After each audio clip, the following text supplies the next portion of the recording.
میرے پیارے آقا صلی اللہ تعالی علیہ وسلم کے پیارے دیوانوں، آج سوا پاری کی تلاوت میں بہت ساری ایسی آیتیں تلاوت میں آئیں جو ہماری زندگی کے بہت سارے پرابلمز کا سولیوشن پیش کرتی ہیں۔ صحیح معنوں میں اگر ان آیات کے معنی اور مفاہیم کو دل و دماغ کے اندر مسلمان اگر بٹھا لے تو میں سمجھتا ہوں کہ آج کے دور میں کس طرح جینا چاہیے وہ جینے کا مکمل طریقہ ان آیات کے اندر موجود ہے۔ ان آیات کی طرف پہنچنے سے پہلے بہت ہی مشہور اور معروف آیہ کریمہ آج کی تلاوت میں آئی،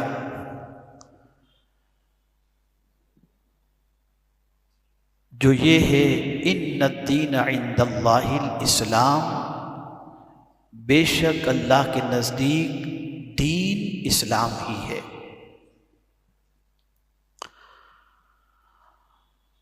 اب بہت سارے لوگوں کی سچویشن یہ ہے کہ ضرورت پڑنے پر دین کو استعمال کرتے ہیں اور باقی زندگی دین کے خلاف عمل کرنے میں گزارتے ہیں۔ تو اس کو بھی قرآن مقدس میں اللہ عز و جل نے دوسرے مقام پر فرمایا افتؤمنون ببعض الکتاب وتکفرون ببعض، کیا کتاب کے بعض حصے پر بعض آیتوں پر تم ایمان لاتے ہو اور بعض کا انکار کرتے ہو؟ تو ہم انکار تو نہیں کرتے لیکن عمل نہیں کرتے، بعض آیتوں پر عمل۔ اور آج کے دور کے اندر اگر میں یہ کہوں تو غلط نہ ہوگا کہ آج کے دور میں مسلمان زیادہ سے زیادہ قرآن کی 10-12 آیتوں پر عمل کرتا بھی ہے کسی حد تک، اور اسی کو قابل عمل سمجھتا ہے۔ نماز قائم کرنا، روزے رکھنا، زکوٰۃ دینا، نکاح کرنا، حج کرنا، بس یہی چند چیزیں ہیں۔ باقی آیات سے متعلق مسلمان کا یہ تصور کسی حد تک ہے کہ معاذ اللہ وہ قابل عمل نہیں۔ تو یہ مسلمان کی سب سے بڑی غلطی ہے، اس لیے کہ قرآن مقدس میں اللہ عز و جل نے واضح لفظوں میں فرمایا وَهَذَا كِتَابٌ أَنزَلْنَاهُ مُبَارَكٌ فَاتَّبِعُوهُ۔ پورے قرآن پر عمل کے حوالے سے اللہ عز و جل نے فرمایا کہ اس کی پیروی کرو۔ ہاں جو آیتیں منسوخ ہیں وہ الگ چیز ہے، لیکن قرآن کی پیروی کا حکم دیا گیا، اور رزلٹ اس کا یہ بتایا گیا کہ اگر تم چاہتے ہو کہ اللہ تم پر مہربانی کرے تو اللہ کی کتاب کی پیروی کرو، اللہ تم پر مہربانی فرمائے گا۔ تو وہ لوگ جو دین کو چھوڑ کر مسلمان ہوتے ہوئے کوئی ایسا راستہ اختیار کرتے ہیں یا کسی دوسرے مذاہب کے طریقے کو اختیار کرتے ہیں اسلام کو چھوڑ کر، تو ان کا انجام کیا ہے وہ بھی آج کی تلاوت میں آیا وَمَن يَبْتَغِ غَيْرَ الْإِسْلَامِ دِينًا فَلَن يُقْبَلَ مِنْهُ وَهُوَ فِي الْآخِرَةِ مِنَ الْخَاسِرِينَ۔ وہ قیامت کے دن گھاٹے میں ہوں گے، اور جو قیامت کے دن گھاٹے میں رہا وہ دنیا میں بھی کبھی ترقی نہیں کر سکتا، دنیا میں بھی وہ گھاٹے ہی میں رہے گا۔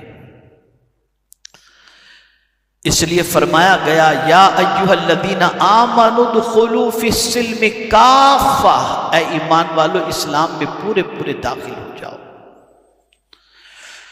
اور اگر کوئی یہ تصور کرتا ہو کہ دین بڑا کٹھن ہے تو خود حضور صلی اللہ علیہ وسلم نے صحابہ سے فرمایا الدین یسر ولا تعسر، دین آسان، اس کو ڈیفیکلٹ نہ بناؤ۔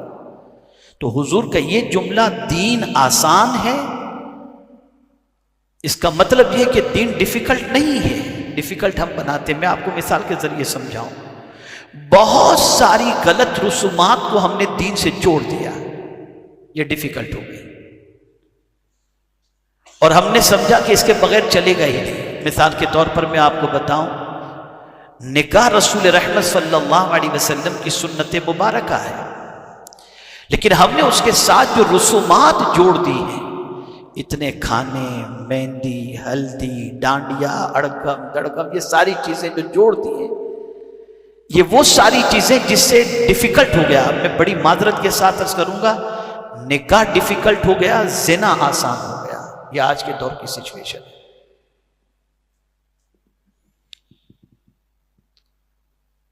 تو ہم نے ڈیفیکلٹ بنا دیا۔ دین آسان ہے، بڑا آسان، اتنا آسان ہے جس کی کوئی انتہا نہیں، بلکہ اللہ کسی بندے کو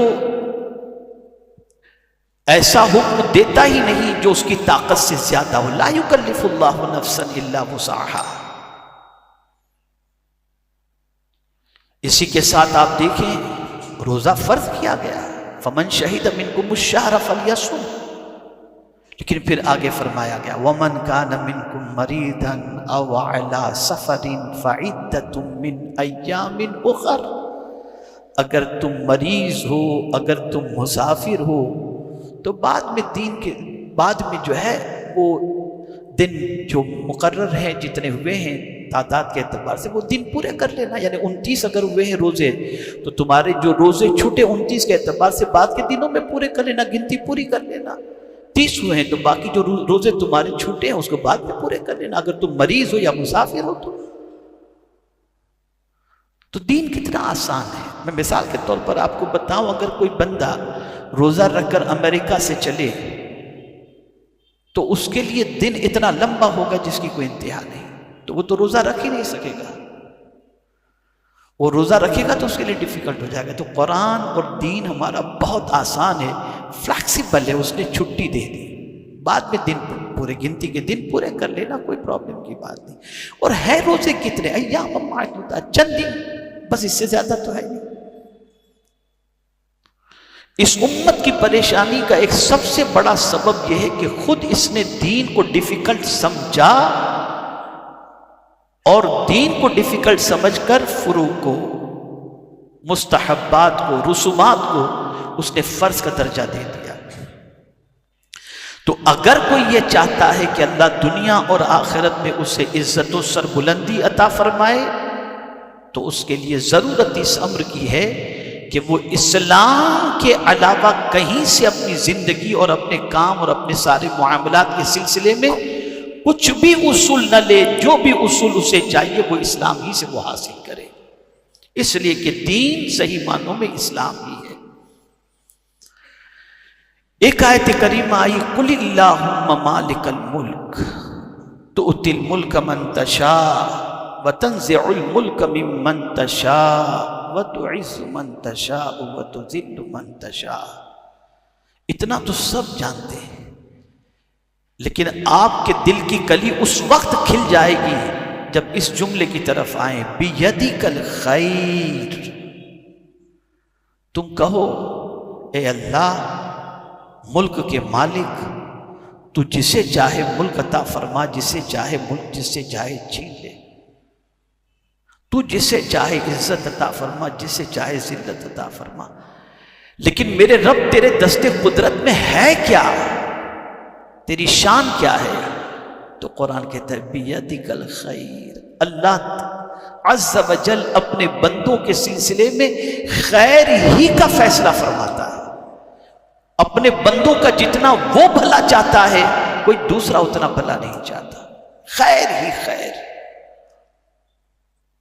بسا اوقات ہم کو لگتا ہے کہ یہ چیز ہمارے لیے پریشان کن ہے، لیکن اس کے پس پردہ جو خیر ہے اس کی واقفیت ہمیں نہیں ہوتی۔ جیسے کہ کورونا میں ہم نے دیکھا،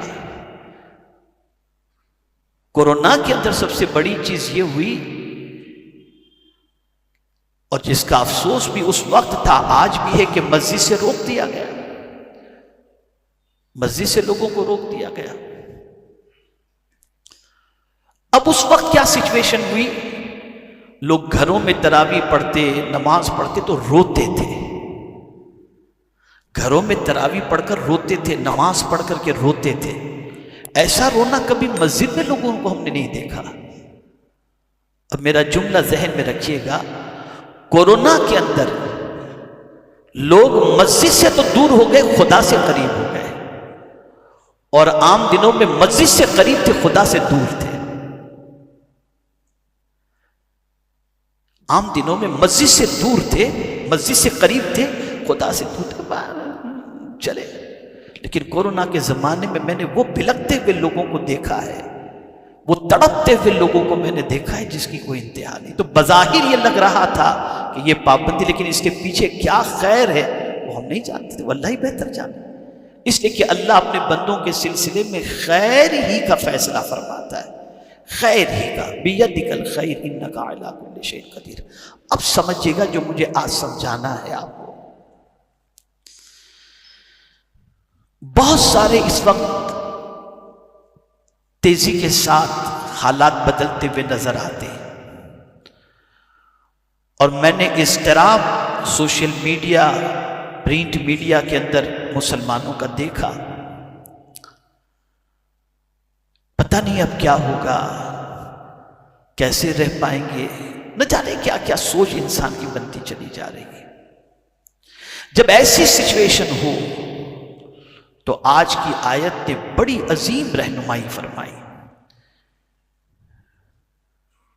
کیا کرنا چاہیے؟ پروٹیسٹ، روڈ پہ نکلنا، نعرے بازی کرنا، دھوم دھماکے کرنا؟ اب قرآن کیا کہتا ہے اسے سنو. ان تصبک حسنۃ تسؤہم وان تصبک سیئۃ یفرحوا بها وان تصبروا وَتَتَّقُوا لَا يَضُرُّكُمْ كَيْدُهُمْ شَيْئًا. منکرین کی سوچ قرآن نے بیان فرمائی کہ جب تمہیں تکلیف پہنچتی ہے تو منکرین کو خوشی ہوتی ہے،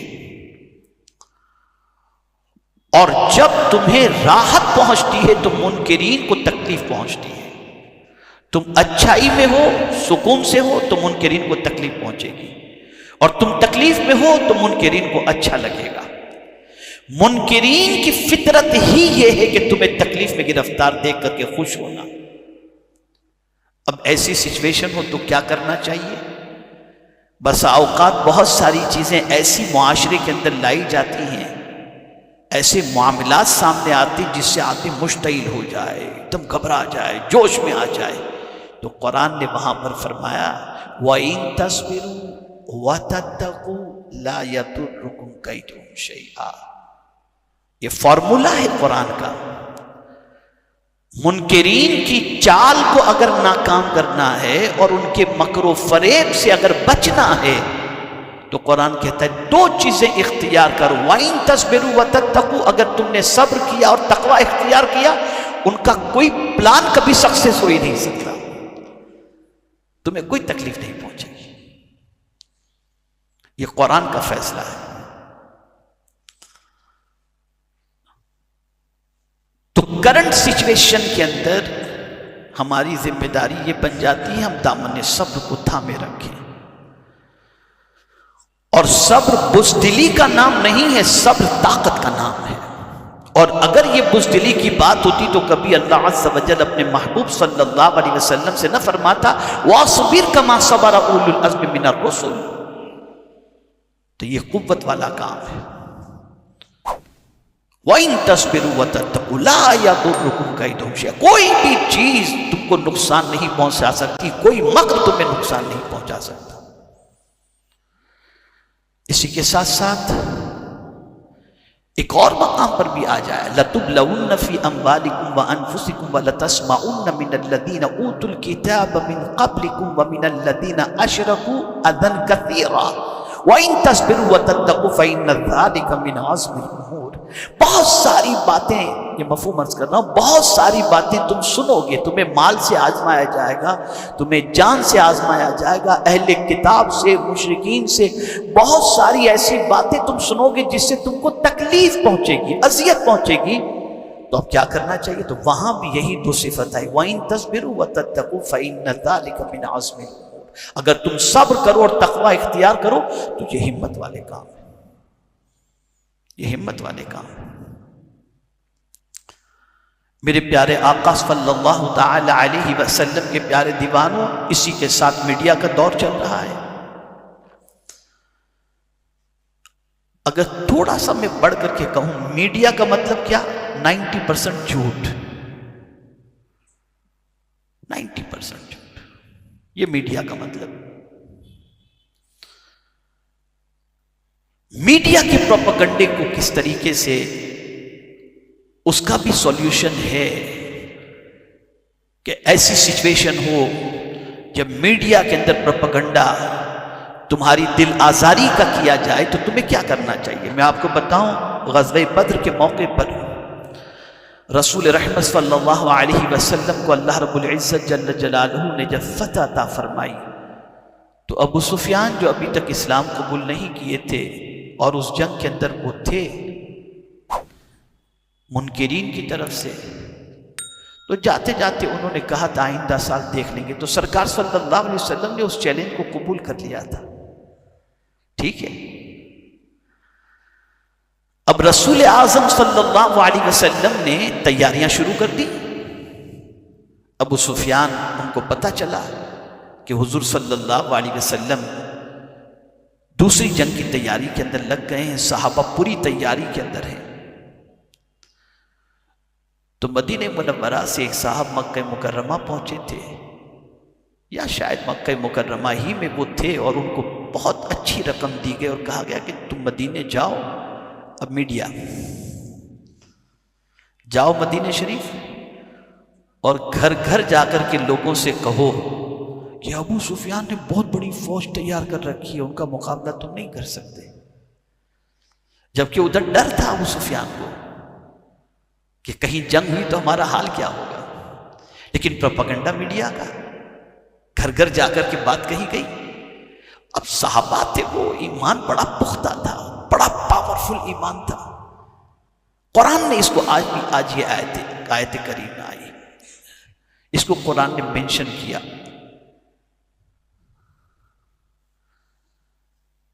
کہ بہت بڑی فوج، ان الناس قد جمعوا لکم فاخشوہم،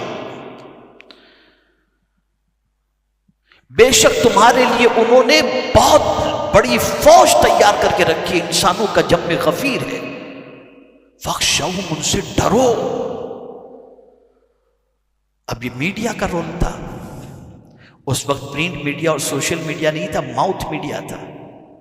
یہ ہوا، لیکن صحابہ نے جب سنا تو قرآن کہتا ہے فزادتہم ایمانا، ان کا ایمان اور بڑھ گیا، اور مد مقابل ان کو فوج کے حوالے سے یہ بات کہی گئی تھی، اور صحابہ نے فوراً کہا وقالوا حسبنا اللہ ونعم الوکیل، انہوں نے کہا اللہ ہمارے لیے کافی ہے اور بہترین وہ کارساز ہے۔ یہاں سے یہ بات سمجھ میں آئی کہ لوگوں کو فوج پر بھروسہ ہوتا ہے، مومن کو خدا پر بھروسہ ہوتا ہے، مومن پر ذرا بھی نہیں ڈرے وہ۔ بلکہ حدیث شریف کے اندر ہے کہ صحابہ پوری تیاری کے ساتھ اس جگہ پہنچے بھی، اور ساتھ میں مال تجارت لے کر کے گئے تھے تاکہ وہاں جا کے بزنس کرے، اور بزنس بھی کیا اور بڑا نفع کما کے واپس بھی آئے، لیکن کوئی نہیں پہنچا وہاں پر، کوئی نہیں پہنچا۔ کہنے کا مقصد یہ ہے، اب یہ حسبنا اللہ و نعم الوکیل یہ معمولی چیز نہیں ہے، کوئی سلسلہ ایسا نہیں ہے جہاں پر یہ عمل اپنے ماننے والوں کو نہ بتایا جاتا ہو، چاہے وہ سلسلے قادریہ ہو، نقشبندیہ ہو، سہروردیہ ہو یا چشتیہ ہو۔ اگر آپ کا کوئی مسئلہ حل نہیں ہو رہا اور آپ چاہتے ہیں کہ اللہ مسئلے کا حل فرما دے، تو روزانہ رات کو عشاء کے بعد 450 مرتبہ حسبنا اللہ و نعم الوکیل پڑھیں، اللہ آپ کے سارے پرابلم کو سولو فرما دے گا۔ بہت پاورفل عمل ہے، بہت پاورفل عمل ہے۔ ایک اور آیت کریمہ آئی، چوتھے پارے کی پہلی آیت، لن تنالوا البر حتى تنفقوا مما تحبون وما تنفقوا من شيء فإن الله به عليم۔ ہرگز تم نیکی کو نہیں پہنچو گے اس وقت تک جب تک کہ اپنی پسندیدہ چیز اللہ کے نام پہ قربان نہ کرو۔ گھٹیا چیز دے کر کے اگر تم سوچو کہ نیکی کو پہنچ جاؤ گے تو نہیں، پسندیدہ چیز دو، جو تمہیں پسند ہو وہ خدا کے نام پر دو۔ جیسا کہ آپ دیکھیں آج کی شب خاتون جنت رضی اللہ تعالیٰ عنہ کے وصال کی شب، بیٹا پسندیدہ تھا، دے دیا اللہ کے نام پر،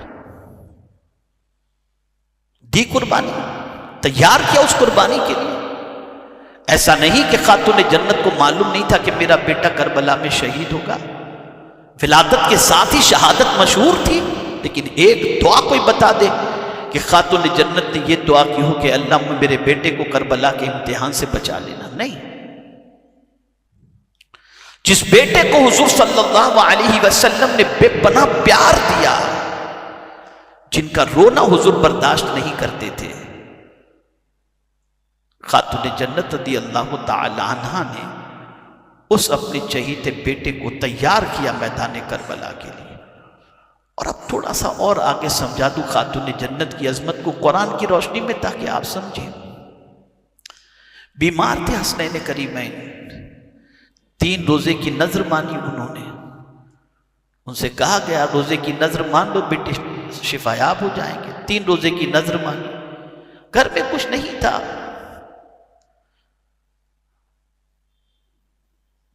مولا علی کرم اللہ تعالی وجہہ الکریم سے خاتون جنت نے کہا کہ آپ کہیں سے آٹا لے آئیے تاکہ روٹیاں بنیں اور افطار کیا جائے۔ گئے افطار کے لیے، آٹا قرض پہ لینے کے لیے قرض پر آٹا لے کر کے آئے، روٹیاں بن گئیں، افطار کا وقت ہوا، روٹیاں تیار ہیں، افطار کا وقت ہے۔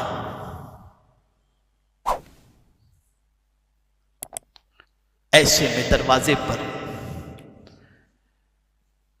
ایک مسکین نے آواز، اللہ کے نام پہ کچھ دو۔ خاتون جنت کے پاس وہی روٹیاں تھیں، اور وہ بھی قرض کے آٹے سے لائی ہوئی بنائی ہوئی روٹیاں تھیں۔ فوراً اپنے بچوں سے کہا یا خادمہ سے کہا یہ روٹی اٹھاؤ اور دروازے پہ جو مسکین اللہ کے نام پر مانگ رہا ہے اٹھا کر کے اسے دے دو، آج ہم پانی پی کر کے افطار کر لیں گے۔ دے دیا ان کو۔ پھر دوسرے دن روزہ رکھا، روٹیاں سامنے موجود، پھر دروازے پر کسی نے آواز دی میں یتیم ہوں، اللہ کے نام پہ کچھ عطا کر دو، بھوکا ہوں۔ روٹیاں اٹھائیں، کہا جاؤ سائل کو دے دو، دے دیا گیا۔ تیسرے دن پھر روٹیاں بنائی گئیں، دروازے پر پھر سائل آیا، تیسرا روزہ تھا، آخری روزہ تھا، آواز دی میں قیدی ہوں، مجھے اللہ کے نام پہ کچھ دے دو، اٹھا کر کے دے دی، اور اللہ کا شکر ادا کیا، پانی پی کر افطار کر کے مولا تو نے ہمیں نذر پوری کرنے کی توفیق عطا فرمائی۔ اب دیکھیے قرآن کیا کہتا ہے،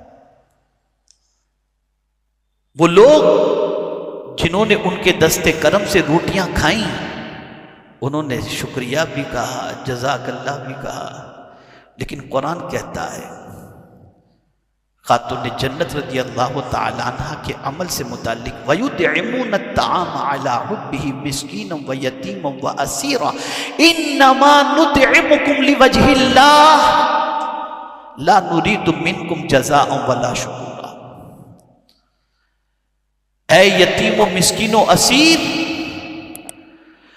میں نے تمہیں اس لیے نہیں کھلایا کہ تم جو ہے میرا شکر ادا کرو یا مجھے جزاک اللہ کہو، میں نے تو یہ جو کچھ تمہیں کھلایا ہے اسے میرے رب کو راضی کرنے کے لیے کھلایا ہے۔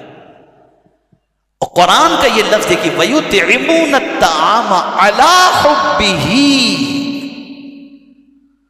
تو یہ بات ہمیشہ کے لیے ذہن کے اندر محفوظ رکھیں، قرآن کا فیصلہ ہے نیکی کو ہرگز نہیں پہنچ سکتے جب تک کہ اپنی پسندیدہ چیز راہ خدا میں قربان نہ کرے۔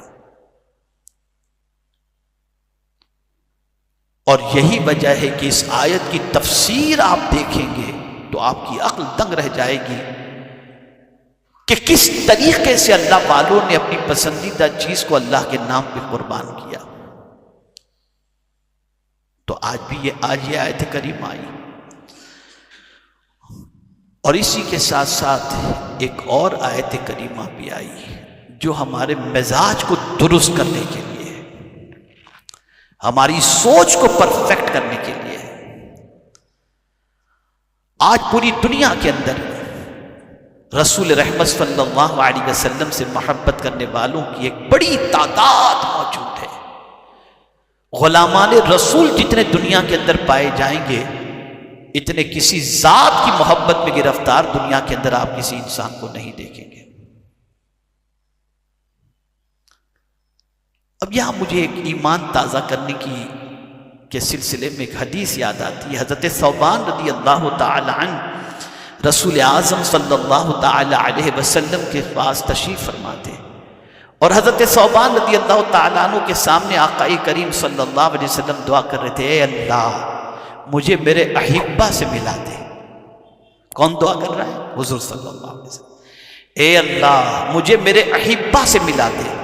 حضرت ثوبان رضی اللہ تعالیٰ عنہ کو حیرت ہوئی، عرض کرتے ہیں یا رسول اللہ صلی اللہ تعالی علیہ وسلم، کون ہے آپ کے احبہ؟ ہم تو ہیں اور آپ تو ہم سے ملتے ہیں.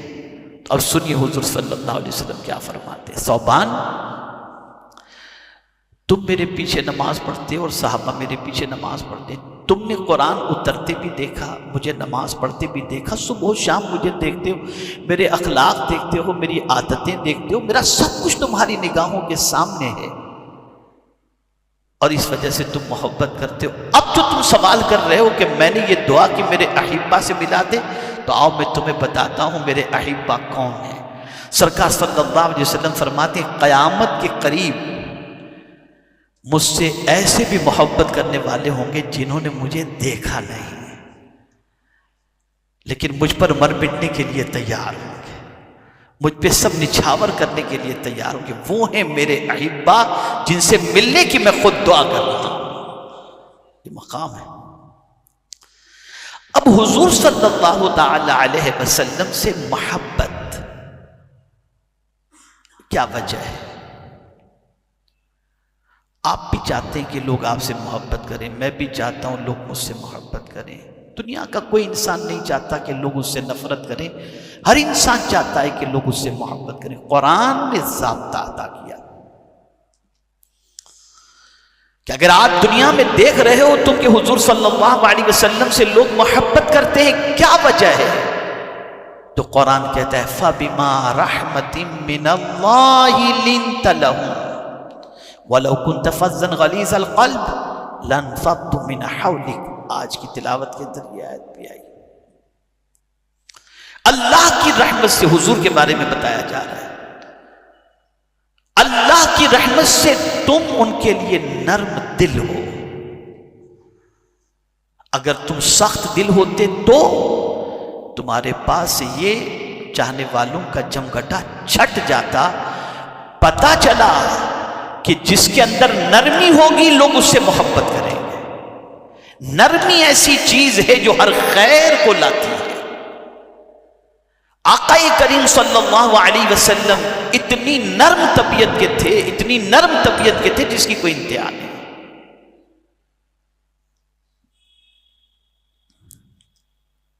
میری کتابیں آپ پڑھیے گا نرمی کے فائدے کے حوالے سے. تو عرض کرنے کا منشا یہ ہے کہ نرمی بہت اہم چیز ہے. اور ہمارے یہاں آج اگر معاشرے میں ہم دیکھیں تو اب مجھے کچھ کہنا نہیں ہے کہ کیا سچویشن ہے، نرمی کتنی ہے اور گرمی کتنی ہے، کچھ کہنے کی ضرورت نہیں. ہمارے محلوں کے اندر تو اللہ خیر فرمائے غصہ بالکل ناک میں رہتا ہے. اللہ خیر فرمائے جو حالات ہیں، کچھ کہنے کی ضرورت نہیں. اس لیے کہ ہم نے سارے طریقے قرآن سے سیکھنے کی بجائے اور حضور صلی اللہ علیہ وسلم سے سیکھنے کی بجائے پتہ نہیں ہم نے کہاں سے سیکھے. اور بڑی معذرت کے ساتھ عرض کروں کہ آدمی سمجھتا ہے کہ ہم اس کو فالو کریں گے تو ہمیں عزت نہیں ملے گی. نہیں، عزت اسی میں ہے. اگر کوئی اللہ کے قانون پر عمل کرے اللہ کے رسول صلی اللہ علیہ وسلم کے قانون پر عمل کرے تو اللہ عز و جل اسے عزت عطا فرماتا ہے۔ اب میں گفتگو کو سمیٹتے ہوئے عرض کروں، چند چیزوں کو ذہن میں رکھنا ہے۔ اسلام کمپلیٹ اپناؤ اور اسلام کے علاوہ کسی دوسرے مذاہب کے رسم و رواج کو اپنانے کی ضرورت نہیں۔ اگر کوئی اپنائے گا تو وہ آخرت میں گھاٹے میں رہے گا، جیسا کہ آج کی تفسیر میں آیا، آج کی تلاوت میں آیا، وَمَن يَبْتَغِ غَيْرَ الْإِسْلَامِ دِينًا فَلَن يُقْبَلَ مِنْهُ وَهُوَ فِي الْآخِرَةِ مِنَ الْخَاسِرِينَ۔ دوسری چیز، حالات کیسے ہی ہوں، تم کو کتنا ہی ورغلایا جائے اور مشتعل کیا جائے، تمہارے لیے ضروری ہے وَإِن تَصْبِرُوا وَتَتَّقُوا لَا يَضُرُّكُمْ كَيْدُهُمْ شَيْئًا۔ صبر کرو اور تقوی اختیار کرو۔ کبھی کچھ باتیں تمہارے دل کو اذیت پہنچائیں، تب بھی تم صبر کے دامن کو تھامو، اور اللہ کے نام پر جب دینا ہو اور نیکی چاہتے ہو تم تو اپنی پسندیدہ چیز اللہ کے نام پر دو۔ میں یہاں چھوٹا سا کریکشن کرتے ہوئے عرض کر دوں، اگر آپ کو ریمنڈ کا کپڑا پسند ہے نا تو کبھی غریب کو بھی یہ دینے کی کوشش کرو، سستا ڈھونڈنے کی کوشش مت کرو، اور پھر دیکھو کہ جب آپ ریمنڈ کا کپڑا غریب کو دو گے تو اس کے دل سے آپ کو کتنی دعائیں نکلیں گی۔ کلر فیڈ ہونے والا کپڑا آپ دے دیں گے تو پھر کیا، سستا مارکیٹ میں ڈھونڈتے نہیں، یہ سب سوچ بناؤ، قرآنی سوچ بناؤ۔ جو لباس اپنے لیے پسند کرتے ہو غریبوں کے لیے پسند کرو۔ ہاں بہت ساروں کو دینا ہے، تب بھی اچھی چیز تلاش کرو، اچھی چیز۔ تو مجھے یہاں پر ایک واقعہ یاد آ رہا ہے، اور وہ واقعہ یہ ہے کہ ایک خاتون کے یہاں ایک کام والی تھی، کام والی کو بہت چاہتی تھی۔ کام والی کا برتھ ڈے آیا تو وہ سٹھانی گئی مارکیٹ کے اندر ساڑی خریدنے کے لیے، اور جا کر کے کہتی ہے جو تھوڑی سستی ہو، کچھ اچھی ہو وہ بتاؤ۔ بتایا گیا، سستی والی ساڑی اس نے خریدی اور لا کر کے نوکرانی کو اس نے دے دیا۔ اب نوکرانی تو بہرحال نوکرانی ہے، سٹھانی کی طرف سے ملی ہوئی چیز کو اس نے بہت تعریف کی، رکھ لی۔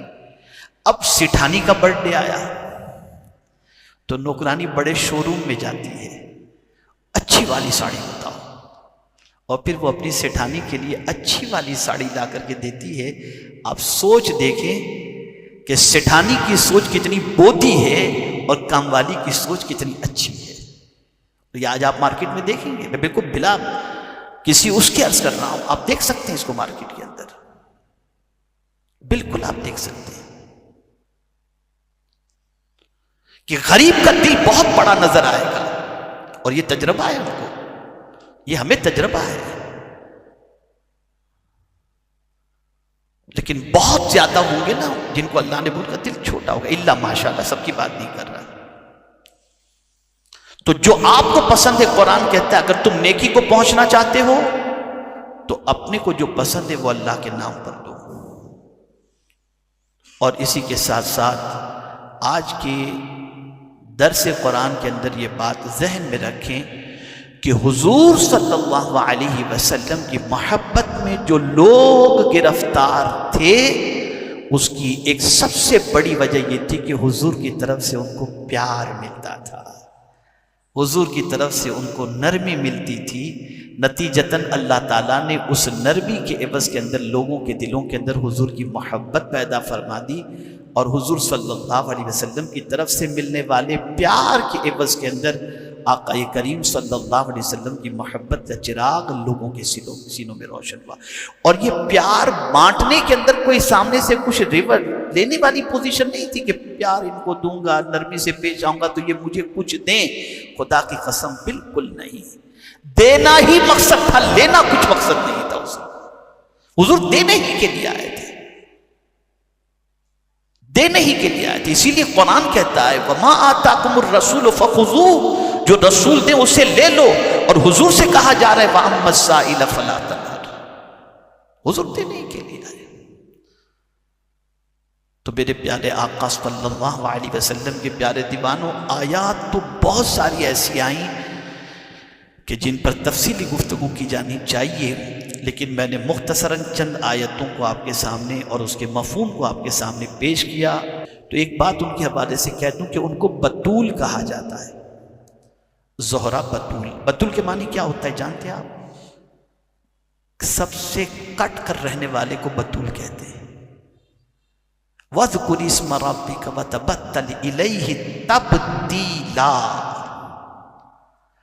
اللہ کا ذکر کرو، اللہ کے نام کا ذکر کرو، اور سب سے کٹ کر اس کے ہو جاؤ۔ خاتون جنت سب سے کٹ کر خدا کی ہو گئی تھی، اور اسی کی یاد میں زندگی وہ گزارتی تھی۔ ان کی صبح ہوتی تھی اللہ کی یاد میں، ان کی رات ہوتی تھی اللہ کی یاد میں۔ تو اے رسول رحمت صلی اللہ علیہ وسلم کے دیوانوں، ہماری ذمہ داری یہ بن جاتی ہے کہ تعلیمات قرآن پر عمل کریں، تعلیمات رسالت مآب صلی اللہ علیہ وسلم پر عمل کریں، اور جو کچھ آج آیتوں کے ذریعے ہم نے سنا اس کو اپنی زندگی میں امپلیمنٹ کرنے کی کوشش کریں۔